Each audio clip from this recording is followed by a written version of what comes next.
In the Lap of Luxury, Chapter 3, Once a King, Now a Prince, read by the author. I felt safe in the back of my Uncle Dave's old light green four-door Plymouth.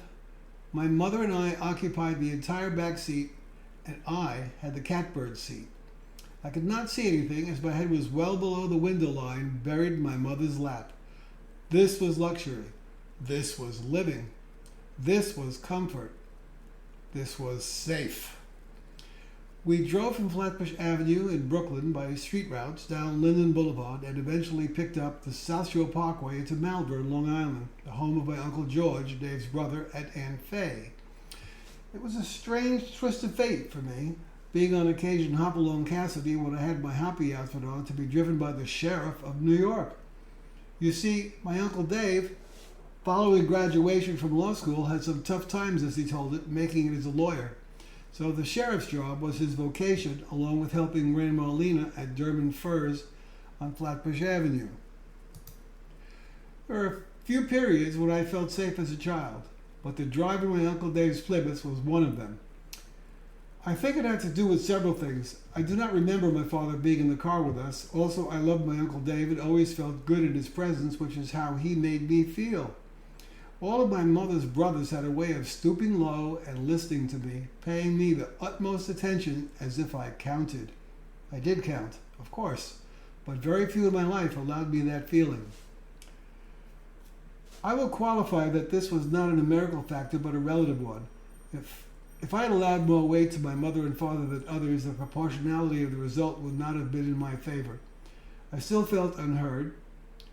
I suppose the ride in Dave's Plymouth was not where I was being heard, but feeling safe and secure in my world was paramount. I was in the eye of my parents' hurricane amidst a storm without warning.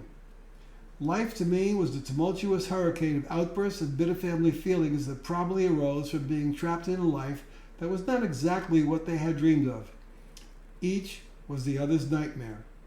Neither my mother nor my father wanted to be there as a family any more than my father wanted me. While my mother was not happy with her marriage, she wanted me most of the time. My father married my mother, as his brother Fred later told me in his last years, to enter my grandmother Lena's fur business. Until then, my grandmother pushed away my mom's suitors so that my mother could be the mom in Lena's household, as Lena was the breadwinner. As a result of Lena's running the business, my mother became the one to raise her three brothers. She had helped put two of them through college, one of whom, Herb, would go on to medical college and the life of a respected and prominent doctor, and the third, George, into business. The further result left my mother out in the cold concerning any aspirations she might have had beyond the kitchen. Following my parents' marriage and my father's entry into Durbin Firs, my father was fired by his new mother-in-law 6 months into his new position. Here he was, now also living along with my mother and me, with my grandmother who had just fired him, a wife he married into the business, and soon the birth of a son he did not want.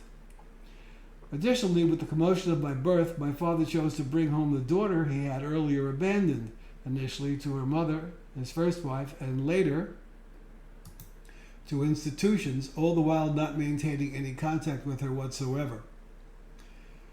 My mother's point of view, as told to me in the last years of my father's life by my cousin Joan, was that it was okay to bring my half-sister into our home, but that she had requested that my father allow a small amount of time to pass. She felt I had just been born and preferred that he bond with me for a quick New York minute.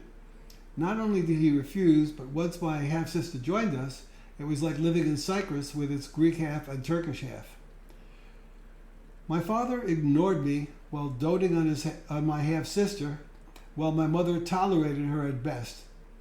As young as I was, I became the only male, emotionally speaking, in my mother's life, while being scorned by my father. My half-sister was kind and attentive to me, so by the time she left at her age 12,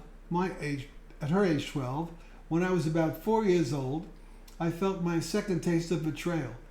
My feeling of betrayal was that of a 4-year-old who could not understand why she had left.